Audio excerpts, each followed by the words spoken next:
오늘은 빌립보서 2장 19절부터 30절의 말씀을 통해서 하나님께 충성된 자 하는 제목으로 함께 은혜를 나누고자 합니다. 사도 바울은 로마의 감옥에 있으면서 이제 한 2년 정도 미결수로서 재판을 기다리는 가운데 이 빌립보 교회를 기억하면서 그들에게 권면하고 또 위로하고 자기의 형편과 소식을 전했습니다. 그 내용이 이 빌립보서인데요. 이 빌립보서를 읽다 보면 사도 바울이 자신이 당한 처지와는 전혀 다르게 기뻐하고 있다는 겁니다. 이것은 어떤 자극을 위해서 자극을 통해서 기뻐하는 게 아니라요. 그 내심에서 나오는 깊이 있는 하나님의 은혜로 기뻐하고 있다는 겁니다. 그래서 기뻐하라. 내가 기뻐하니 너희도 기뻐하라. 그리고 너희가 하나님 앞에 기뻐하라. 기뻐하라는 얘기를 계속적으로 반복합니다. 그가 가지고 있는 기쁨은요. 무엇에 대한 기쁨이었냐면 이 땅에서 사는 것이 기뻐서 기뻐한 것이 아닙니다. 하나님이 지금도 나와 함께 하시고 하나님이 나 같은 존재를 통해서 복음의 역사를 이루시고 하나님이 나를 동력자로 세우시고 하나님께서 나를 통해서 하나님의 그 복음이 확장되는 것, 그거 기뻐한 겁니다. 우리가 가지고 있는 세상적인 기쁨과는 좀 다르죠. 사도 바울은 그 기쁨, 주 안에서 기뻐하는 그 기쁨을 마음에 새기면서 빌립보 교회 성도들을 통해서 너희도 기뻐하라고 외칩니다. 그러면서 그가 내가 이곳에 있는 것은 너희에게 복음의 진전이 될 줄을 나는 믿는다고 말합니다. 그러니까 내가 지금 갇혀 있지만 이게 복음을 위해서 유익한 것이야. 그러니까 아무 염려할 거 없다 그 말이죠. 내가 이곳에 있는 것은 너희에게도 유익이 되고 나에게도 유익이 되는 하나님의 역사, 하나님께 놀라운 비밀이 이 안에 있다. 그러면서 너희에게 두렵고 떨림으로 하나님의 구원을 이루라고 말합니다. 두렵고 떨리다는 건 뭐냐면 세상이나 어떤 구원받는 것에 대한 두려움이 아니라 하나님이 계심을 믿고 두려워하면서 그 구원을 지금도 한 걸음 한 걸음 이루어가라 그 말이죠. 그러니까 구원은 진행형이다 그 말입니다. 내가 오늘 구원받았다고 끝나는 게 아니라 구원으로 한 걸음 한 걸음 다가가는 겁니다. 그래서 십자가 바라보고 주님을 향해 걸어가는 거죠. 그러면서 이제 오늘 본문에는요. 이 개인적으로 내가 지금 이곳에 있지만 내 형편을 너희에게 알리고 싶다.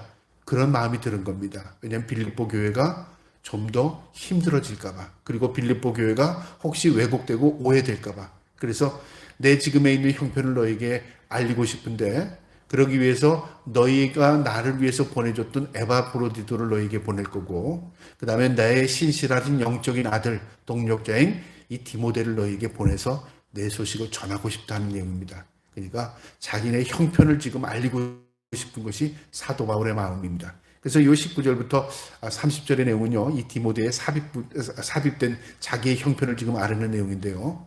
이 말씀 가운데 진정으로 하나님께서 충성스럽게 여기는 자가 어떤 자인가? 우리가 하나님 앞에 충성되게 산다는 것이 무엇인가를 이 말씀 통해서 깨닫는 시간 되기를 원합니다. 오늘 이 19절의 말씀에 보면요. 내가 디모데를 속히 너희에게 보내기를 주 안에서 바람은 너희의 사정을 알므로 안위를 받으려 함이니 사도 바울이 동력자였던 디모데를요. 빌립보에 보내는 이유를 설명하는 겁니다. 무엇 때문이냐면 내 사정을 너희에게 알리고 싶다. 그리고 너희가 위로받게 하기를 원한다 그 말이죠. 그러니까 자신이 오히려 지금 위로받아야 할 처지였는데 거꾸로 자신의 형편을 알려서 디모데 교회를 위로하기 위한 것이었죠. 우리는 어렵게 되면 내 처지만을 생각하지 못하잖아요. 그런데 사실은요. 하나님께서 우리를 통해서 세상을 품게 하십니다. 우리를 통해서 세상을 어떻게 위로하게 하시는 거죠. 그러니까 우리는 세상을 위로하는 자입니다. 하나님께서 우리를 위로하기 위해서 이 땅에 오셨습니다. 우리가 예수 믿는 사람으로서 위로하는 삶을 살아야 합니다. 그런데 우리는 그렇지 못하고요. 내가 위로받기만 원하지 않습니까? 사도 바울은 자신의 형편을 헤아리는 것보다는 오히려 빌립보 교회가 염려할까 봐 걱정이 돼서요. 그들을 위로하기 위해서 디모데를 보내겠답니다. 20절에요. 이는 그 뜻을 같이하여 너희 사정을 진실이 생각하는 자가 이밖에 내게 없느니라. 내가 왜 디모데를 보내냐면 그 뜻이 그 디모데는 나와 똑같은 뜻을 가지고 있다고 한 마음이라 그 말이죠.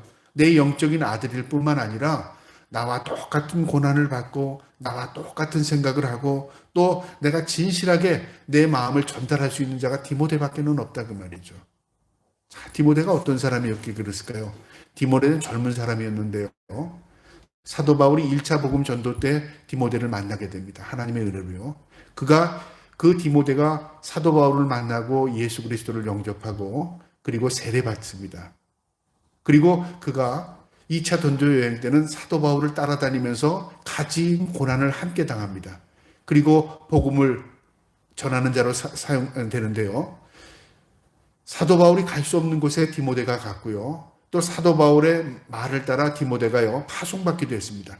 마게도니아에 파송받기도 하고 또 에베소에 파송받기도 하고 고린도에 가기도 하고 마지막에 사도 바울이 이 에베소를 떠날 때 이 디모데를 이 자신의 대신에 에베소의 후임자로 남겨둡니다. 그러니까 사도 바울에게는 영적인 아들일 뿐만 아니라 자신과 함께했던 아주 귀한 동력자였습니다. 그런데 사도 바울이 지금 로마의 감옥에 있으면서도 이 디모데를 빌립보 교회에 보내겠다는 겁니다. 그러면서 22절에 디모데의 연단을 너희가 안 하니 자식이 아버지에게 함과 같이 나와 함께 복음을 위하여 수고하였느니라. 디모데가 어떤 사람이냐면 너희가 다 알듯이 나와 함께 고난받은 사람이다. 연단을 받았다고 그렇게 말합니다. 여러분 우리 성경에 연단을 받으라. 고난이 너에게 유익이라 이런 말씀 있잖아요. 연단은 단단해지는 겁니다. 굳은 살이 배기는 걸 연단한다 그렇게 말하잖아요. 근데 이 연단이 어떻게 생기냐면 다른 방법이 없습니다. 고난만이 우리를 연단시킵니다. 예를 들어서 우리가 강해지는 방법이 다른 방법이 있다면 아마 그 방법도 성경에 나올 겁니다. 근데 성경에는 고난이 우리를 유익하게 만들고 고난이 우리를 연단시킨답니다. 행복이 우리를 연단시키는 게 아닙니다. 좋은 환경이 우리를 연단시키는 게 아닙니다. 고난입니다. 우리가 받고 싶지 않은 그 고난이지만 그 고난을 통해서 우리를 강한 사람으로 하나님 만들어 가십니다.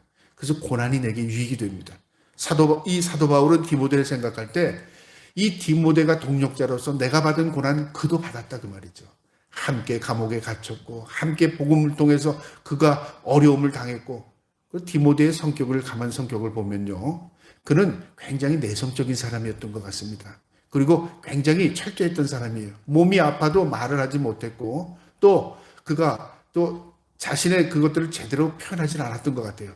그래서 사도 바울이 디모데를 생각하게 애타는 마음이 가졌어요. 네 건강을 위해서 포도주를 좀 사용해라고까지 말했습니다. 그러니까 술을 입에 대지 않아야지 하는 마음에 아마 금주했던 것 같아요. 율법적으로 철저히 지키는 삶을 살려고 했던 것 같아요.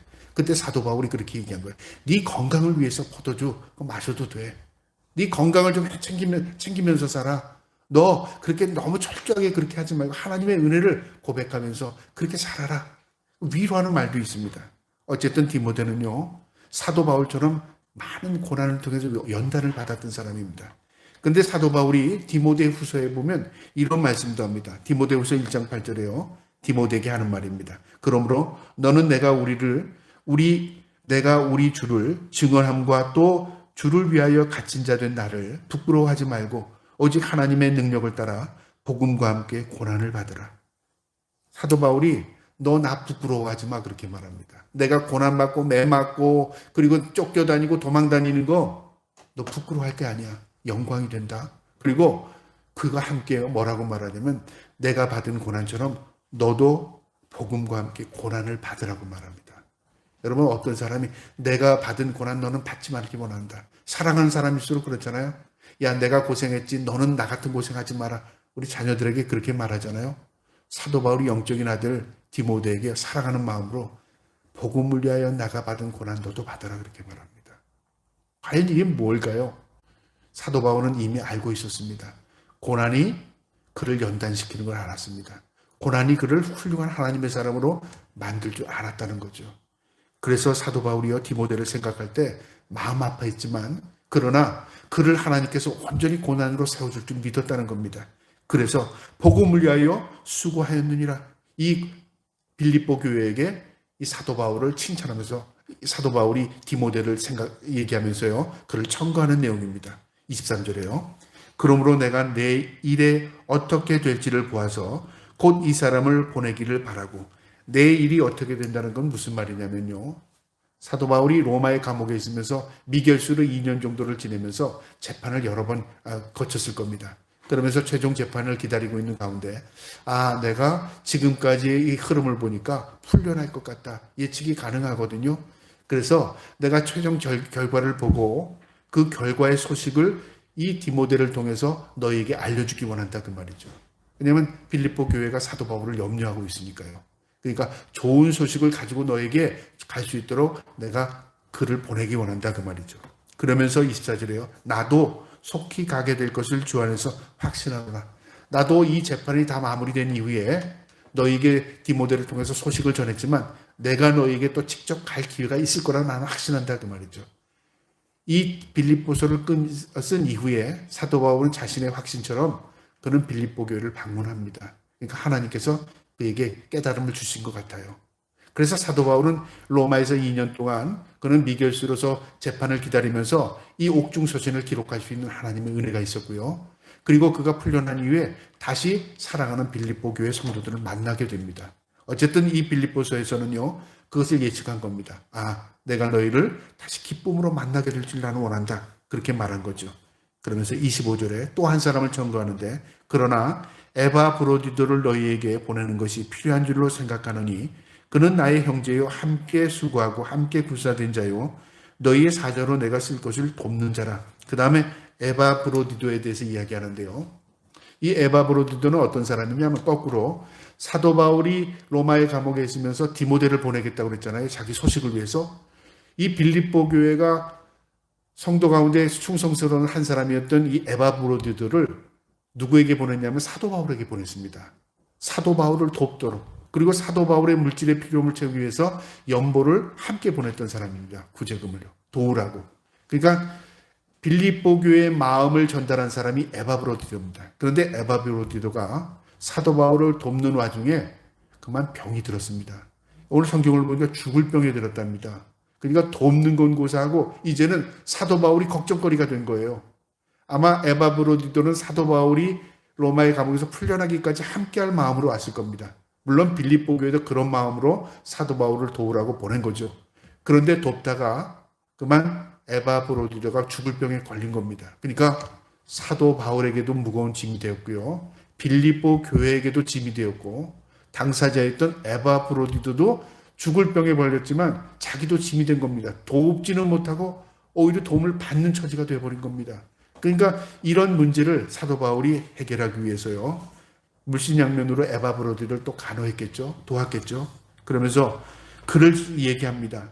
그는 나의 형제요 나와 함께 수고한 자요 그는 군사요 하나님의 사자다. 내가 쓸 것을 도왔다 그 말이죠. 그를 칭찬하는 겁니다. 그러면서 26절에요. 그가 너희 무리를 간절히 사모하고 자기가 병든 것을 너희가 들은 줄을 알고 심히 근심하니라. 이 에바브로디도가 너희를 사모한다. 너희를 보고 싶어한다. 그러니까 죽을 병에 들렸지만 죽기 전에 보고 싶은 거죠. 고향도 보고 싶고 자기 형제들도 보고 싶고 자기 또 함께 했던 성도들을 보고 싶은 마음이 들지 않았겠습니까? 그것과 함께요. 또 뭐라고 말하냐면 심히 근심한답니다. 자기가 병들었는데 자기 병 때문에 근심하는 게 아니라 내가 이런 처지라는 것을 나를 파송한 빌립보 교회가 알면 얼마나 걱정이 될까? 그게 걱정이 되는 거예요. 그러니까 자신보다도 교회를 염려하는 거죠. 자신보다도 성도를 염려하는 겁니다. 에바브로디도의 충성스러운 마음입니다. 사도 바울이 그걸 다 알았습니다. 그래서 이 에바브로디도가 병이 낫자마자 사도 바울이 자신보다는 빌립보 교회를 생각하는 겁니다. 그리고 에바브로디도를 생각한 겁니다. 내가 빨리 이제 가라. 가서 너의 사랑하는 교회 성도들도 만나고 가족들도 만나고 네가 그리웠던 그 고향에 한번 돌아가라. 그렇게 지금 청구하는 내용입니다. 27절에 그가 병들어 죽게 되었으나 하나님이 그를 긍휼히 여기셨고 그뿐 아니라 또 나를 긍휼히 여기사 내 근심 위에 근심을 면하게 하셨느니라. 그를 하나님께서 긍휼히 여겼답니다. 참고로요. 사도 바울은 병든 자를 죽을 자도 치료한 능력의 사람이었습니다. 그는 치유의 능력을 가지고 있던 사람이었습니다. 그런데 함께했던 자기를 위해 수고했던 에바브로디도를 자기가 치료하지 않았습니다. 여러분 성경은 분명히 우리에게 가르쳐 주는데요. 사도 바울이 자신의 능력을 드러낸 적이 한 번도 없습니다. 나는 하나님께 받은 능력이 있어서 내가 손 얹는 곳마다 치료할 수 있어. 일로 와 내가 치료해 줄게. 그러지 않았고요. 또 자신을 통해서 치료한 사람에게도 내가라는 말을 사용하지 않았습니다. 자신을 드러내지 않았습니다. 물론 우리 주님도 그러셨습니다. 사도 바울은 철저히요 자신을 하나님이 도구로 사용하는 걸 알았습니다. 함께 자기를 돕고 자기가 돕고 싶고 또 무엇이라도 해주고 싶었던 이 에바브로디였지만 그는 자신이 치료할 수 없었습니다. 하나님이 치료해 주셨답니다. 그를 긍휼히 하나님이 여기셨답니다. 그리고 나를 긍휼히 여기셨답니다. 그래서 하나님께서 그를 직접 치료해 주셨는데요. 그를 긍휼히 여기시고 그뿐 아니라 또 나를 긍휼히 여기사 내 근심 위에 근심을 면하게 하셨다. 내가 지금 여기 혼자 있는 것도 힘든데 지금 앞으로 어떻게 될 건가도 근심인데 거기에다가 에바브로디도까지 죽을 병이 들려서 자기 옆에 있다면 근심 위에 근심이 되지 않겠습니까? 근심이 가중되지 않겠습니까? 하나님 그거 아셨다 그 말이죠. 그래서 그 근심을 제하여 주셔서 하나님이 치료해 주셨다. 하나님이 해결해 주셨다 그 말이죠. 하나님은 우리의 삶을 보고 계시고요. 하나님은 우리의 모든 것을 헤아리십니다. 이 사람들이 그러잖아요. 세상에 염려 없는 사람 없답니다. 근심 걱정. 다 자기 나름대로의 근심 걱정이 있습니다. 그런데 생각보다 저 사람이 근심이 많으니까 나보다 더 힘들겠지라고 생각하지만 아닌 것도 많아요. 내가 가지고 있지 않은 근심이 없는 것도 있고요. 그러니까 근심이라는 건 다 사람마다 다 다릅니다. 어떤 사람 물질에 대한 근심, 어떤 사람은 육체적인 것에 근심, 어떤 것은 정신적인 근심, 어떤 사람은 영적인 근심, 다 근심을 가지고 있다고 말이죠. 우리는 눈에 보이는 것만을 가지고 근심이라고 생각하지만 눈에 보이는 것보다 보이지 않는 근심이 더 많습니다. 그래서 우리가 하나님이 우리에게 그렇게 위로하기 위해서 그런 말씀하신다. 모든 염려를 주께 맡기라고 말합니다. 그러니까 우리가 근심을 짊어지고 있는다고 우리가 해결할 수 있는 게 아니라 하나하나 그 짐이 발견되면 하나님께 맡기는 겁니다. 하나님 내가 이거 염려합니다. 이거 걱정이 됩니다. 이게 근심이 됩니다. 하나님 나의 무거운 짐을 주님 맡아주세요. 주님께 맡기는 겁니다. 그게 기도입니다. 맡기고 어떻게 해요? 주님을 신뢰하는 겁니다. 그때 우리는 참 평화를 얻을 수 있어요. 그런데 우리는 믿음이 있다고 말하면서 하나님 앞에 맡기지는 못해요. 내가 그 근심을 다 짊어지고 있어요. 그래서 무슨 얘기가 있잖아요. 어떤 사람이 보따리를 다 짊어지고 와서 주님 내가 보따리가 이렇습니다. 이 무거운 짐을 하나님 맡아주세요. 기도를 한참 하고 다 내려놓고 나갈 때는 그거 보따리 다 쓰고 내간대요. 무슨 얘기입니다. 무슨 말을 하냐면요. 사람은 근심을 놓질 못하고 짊어지고 산다 그 말이죠. 내려놓으라고 주님께서 말하는데. 그래서 염려한다. 염려를 맡긴다. 그게 이 헬라어로 메림 나오잖아요. 굴려버린다 그 말이에요. 하나님께 모든 염려를 다 굴려버리는 겁니다. 그러니까 내 거지만 내 게 아니라 주님께 간 겁니다. 나는 거기서 자유함을 잃고 홀가분함을 얻는 겁니다. 왜요? 하나님이 내 짐을 맡아주시니까. 사도 바울이 그 고백입니다. 내 염려였고 내 근심이었지만 하나님이 나를 긍휼히 여기시고 에바브로디들을 긍휼히 여기셔서 하나님이 그 문제를 해결해 주셨다 그 말이죠. 그러면서 28절이요. 그러므로 내가 더욱 급히 그를 보낸 것은 너희로 그를 다시 보고 기뻐하게 하며 내 근심도 덜려 함이라. 그를 급히 보냈다는 건 치료되지, 그가 회복되자마자 빨리 가. 그래서 그도 그 기쁨을 회복하게 하는 것이고 나도 그 무거운 짐을 덜고 또 빌립보 교회도 오해하지 않도록 그가 중간에 그가 맡은 그 일을 감당하지 못해서 돌아온 게 아니라 그가 충성스럽게 하나님의 일을 감당하다가 죽을 병에 걸렸지만 하나님이 치료해 주셔서 다시 너희를 만나게 된 것이다. 그걸 지금 이야기하는 겁니다. 그러니까 모든 염려가 한 번에 다 해결된 거죠. 사도 바울의 염려, 에바브로디도의 염려, 빌립보 교회의 염려 한 번에 하나님께서 치료를 통해서 해결해 주셨다 그 말입니다. 29절에요. 이러므로 너희가 주 안에서 모든 기쁨으로 그를 영접하고 또 이와 같이 같은 자들을 존귀히 여기라. 거기다 한마디 더 하는데요. 그를 위로해주고 영접해주고 귀하게 여기랍니다.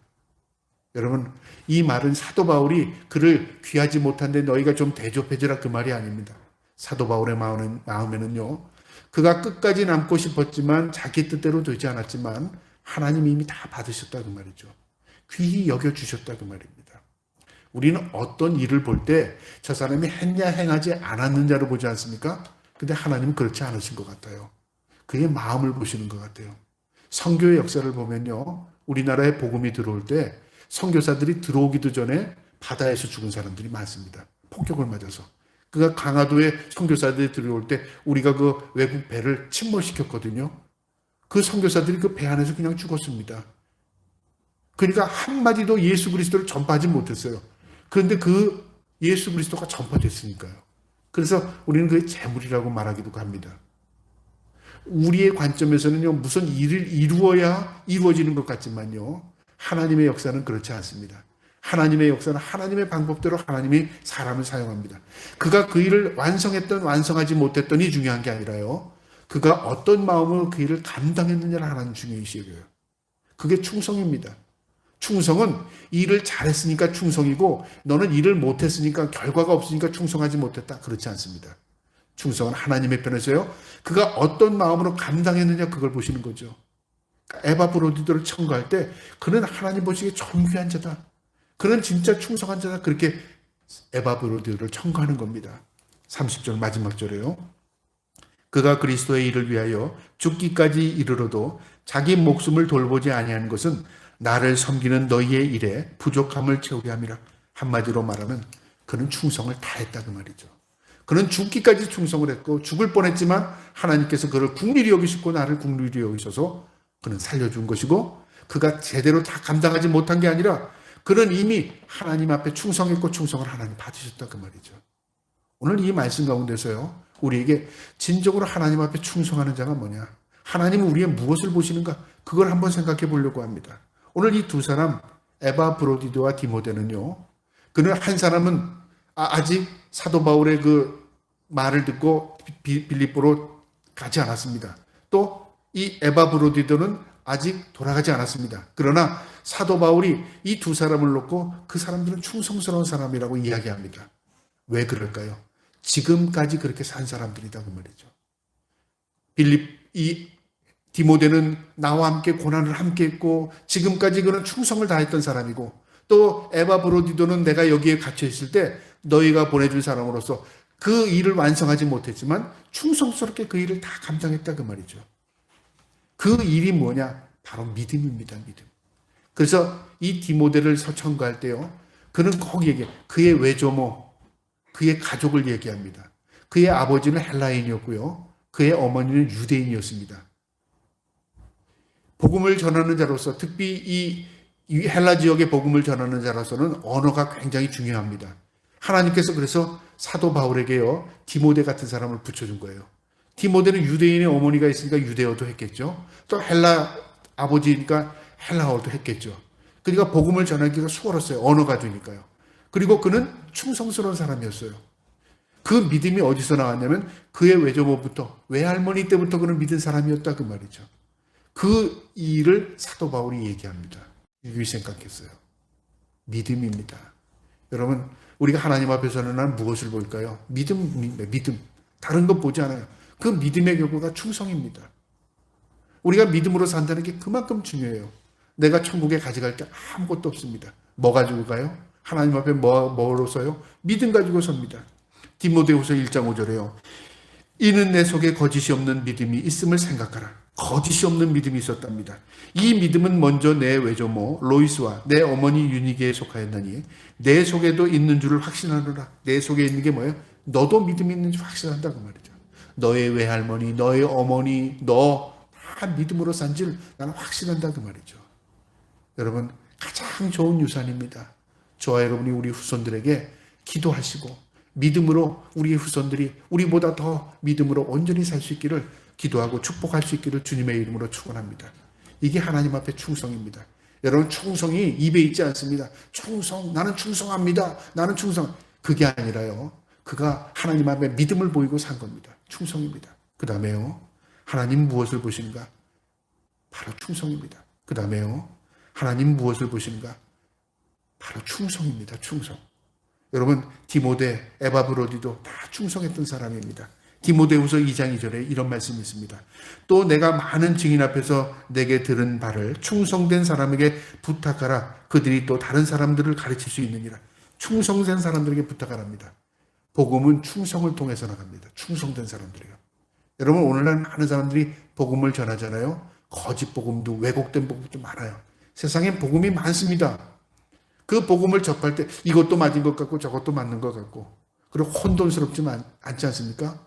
그런데 진정으로 하나님께서요, 그 복음을 들을 수 있는 귀를 열어주세요. 누구에게요? 충성할 수 있는 사람에게, 충성된 자에게. 그러니까 충성스럽게 복음을 전한다는 게 쉽지 않아요. 오늘 성경 말씀에 보면요. 21절에 그들이 다 자기 일을 구하고 그리스도 예수의 일을 구하지 않았답니다. 그들이 누굴까요? 사도 바울이 지금 로마의 감옥에서 가만 생각해 보니까 그들은 자기 일을 구했지 예수의 일을 구한 게 아니야. 그런데 이 디모데는 예수의 일을 구한 사람이야. 왜 그런 생각을 했냐면요. 지나고 봤더니 자신이 어려워지니까 자신을 따르던 제자들도 있었겠고요. 자신의 복음을 듣고 변화되어서 충성하겠다고 서약한 사람들도 있었겠죠. 근데 로마의 감옥에 갇히니까 그 사람들이 다 떠난 거예요. 주위에 뭐 맡길 만한 사람이 없는다는 건 무슨 말이냐면 자기 이익, 자기 형편, 자기 일을 헤아리는 거예요. 아유, 내가 지금은 안 되지, 나중에. 아유, 내가 지금은 내일이 어려운데, 지금은 힘든데, 우리가 내일을 헤아리는 거잖아요. 그건 죄가 아닙니다, 사실은. 그런데 우선순위를 어디에 두고 있냐면 자기 중심에 두고 있어요. 이건 충성이 아닙니다. 여러분, 충성이라는 게 뭐예요? 충성은 목표가 분명합니다. 내게 명령권을 가진 자, 그리고 내가 소망을 두고 있는 자, 두고 있는 분, 그분에게 충성하는 겁니다. 여러분, 충성이라는 게 다른 데 있지 않아요. 자기를 헤아리고 자신을 먼저 앞에 우선순위에 놓고 그 다음에 내가 먼저 산 다음에 나중에 뭐 하지, 이렇게 우선순위를 자기의 관점에서 주장하는 건 충성이 아닙니다. 충성은 뭐냐면요, 자기의 맡겨진 일에 대해서 우선순위가 분명한 겁니다. 최선을 다하는 겁니다. 그래서 사도 바울이 그들은 자기 일을 구한답니다. 그리스도 예수의 일을 구하지 않은 사람이랍니다. 충성하지 않은 사람이었다 그 말이죠. 고린도전서 4장 17절에요. 이로 말미암아 내가 주 안에서 내 사랑하고 신실한 이를 아들 디모데를 너희에게 보내노니 그가 너희로 하여금 그리스도 예수 안에서 너희 행사 곧 내가 각처 각 교회에서 가르치는 것을 생각나게 하리라. 그는 충성스러운 자라 그 말이죠. 또 고린도전서 4장 1, 2절에요.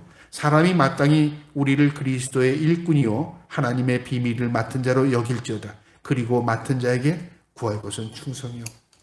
하나님이 일꾼을 세우실 때 충성을 먼저 보신다고 말이죠. 그래서 충성스러이 여겼다는 것은 미래형이거든요. 너 충성했으니까 너에게 맡긴다 그 말이 아니라 충성스럽게 믿어줬다는 겁니다. 하나님이 저 같은 존재에게 충성스러이 여겨주셔서 목사 일을 맡긴 겁니다. 그래서 저는 내가 충성했기 때문에 하나님 맡겨준 게 아니라 충성스러울 걸 믿고 맡겨주신 거죠. 그러니까 부담이 있죠. 내가 너를 믿어줬는데 내가 하나님을 믿은 게 아니라 하나님이 거꾸로 나를 먼저 믿어주신 거예요. 너 잘할 줄 믿어 그 말이죠. 그게 하나님의 일꾼의 모습입니다. 여러분, 하나님께서 똑같이 평가하셨다면 어떻게 다 믿어주신 거죠. 너도 믿어, 너도 믿어. 그건 믿음이 아니죠. 믿음은 세상에 많은 사람들 가운데 너 잘할 줄 믿어준 겁니다. 부모가 자식에게 믿어주는 신뢰, 그걸 먹고 사는 게 아니겠습니까? 넌 왜 이래? 그런 자녀는 자신감이 없어져요. 그런데 자녀에게 너 잘할 줄 믿어? 그래, 이번 실수가 전부가 아니야. 또 뭐 잘하면 되지. 자꾸만 자존감을 심어주고 자신감을 심어주는 거, 그건 믿음입니다. 믿음. 그럴 때 어떻게 돼요? 자신감을 갖게 되는 겁니다. 하나님이 우리를 충성스럽게 여겨주셨다면 저와 여러분이 하나님 앞에 충성할 수 있기를 축복합니다. 그 다음에 마지막으로요. 무엇을 보시는가? 충성이란 무엇인가? 다시 말하면요. 선한 양심으로 살아가는 겁니다. 선한 양심. 올바른 마음가짐이죠. 여러분, 충성한다 해놓고 온전한 마음, 선한 양심을 가지고 있지 않으면 충성이 아닙니다. 특별히 하나님은 선하신 분이십니다. 그 하나님이 선하시기 때문에 우리도 선한 삶을 살아야 충성입니다. 여러분, 충성이라고 그러면 우리 일로 생각하잖아요. 저 사람이 일 많이 했어, 충성스러웠어, 결과물로 생각합니다. 그런데 하나님은 우리의 뭘 보셔요? 과정을 보십니다. 마음을 보신답니다. 어떤 선한 마음으로 했느냐, 선한 양심을 가지고 했느냐, 선하게 살았느냐.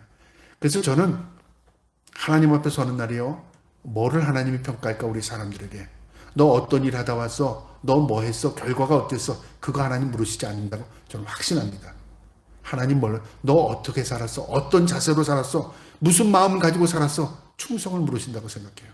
마음가짐. 너 선한 마음이었어? 너 악한 마음을 가지고 살았어? 너 네 중심으로 살았어? 너 하나님 중심으로 살았어? 그거 하나님 물으실 때 우리 하나님 앞에 답변해야 합니다. 하나님, 나 어떤 마음으로 살았습니다. 저와 여러분이 하나님 앞에 서는 날, 나 하나님 선한 마음으로 살았어요. 나 하나님의 기쁨이 되려고 살았어요. 정결한 양심으로 하나님께 섬기는 데에 대한 감사합니다. 디모데는 사도 바울이 보기에도 정결한 깨끗한 양심을 가지고 살았답니다. 깨끗한 양심이요. 그게 하나님 앞에 제물되는 겁니다. 그래서 우리가 과정이죠.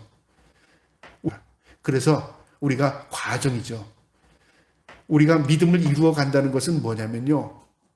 주여 믿습니다. 오늘도 믿습니다. 그게 아니라 오늘도 내가 깨끗하게 사는 것. 오늘도 거룩하게 사는 것. 오늘도 하나님 앞에 내가 깨끗하게 사는 것. 오늘도 거룩하게 사는 것. 오늘도 하나님 앞에 백성으로 정결하게 사는 것. 이게 하나님 앞에 오늘도 내가 하루의 제물이 된 겁니다.